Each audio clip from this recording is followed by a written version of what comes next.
Finally guys সেই দিনটা চলে আসলো যেই দিনটা আমাদের বান্ধবী ছিল বিয়ে। আর সকাল সকাল আমরা সব বান্ধবীরা শাড়ি পরে চলে আসি জল ভরতে যাওয়ার জন্য।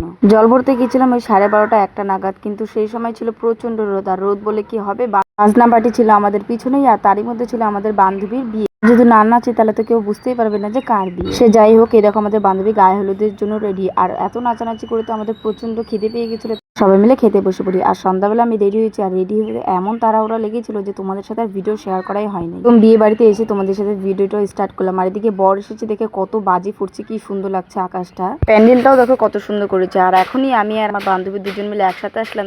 সে কিছু ফটো তোলার পর তো আমরা চলে গেলাম কিছু খেতে। আর এখানে অনেক কিছু স্টল ছিল, যেমন ফুচকা, ভেজ পকোড়া, সাথে ছিল কফি।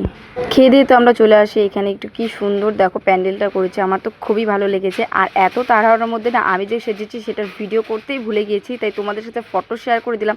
আর আমি কিন্তু আমার বান্ধবীর সাথেও দেখা করেছিলাম, ওটারও ভিডিও করতে ভুলে গিয়েছি। তারপর তো আমার বান্ধবীর বিয়ে শুরু হয়ে গেল। মানে বান্ধবীর বিয়ে বুঝতে পারছো কতটা এক্সাইটেড ছিলাম, তাই বেশি ভিডিও করিনি, তাও যথেষ্ট ভিডিও করেছি আমি তোমাদেরকে শেয়ার করার জন্য। আর ফাইনালি আমাদের বান্ধবীটা আমাদের ছেড়ে পর হয়ে গেল, মানে ওর ফাইনাল সিঁদুর দানটা হয়ে গেলো। আর ও কতটা এক্সাইটেড ছিল, খুব মিষ্টি লাগছিল কিন্তু আমাদের বান্ধবীকে।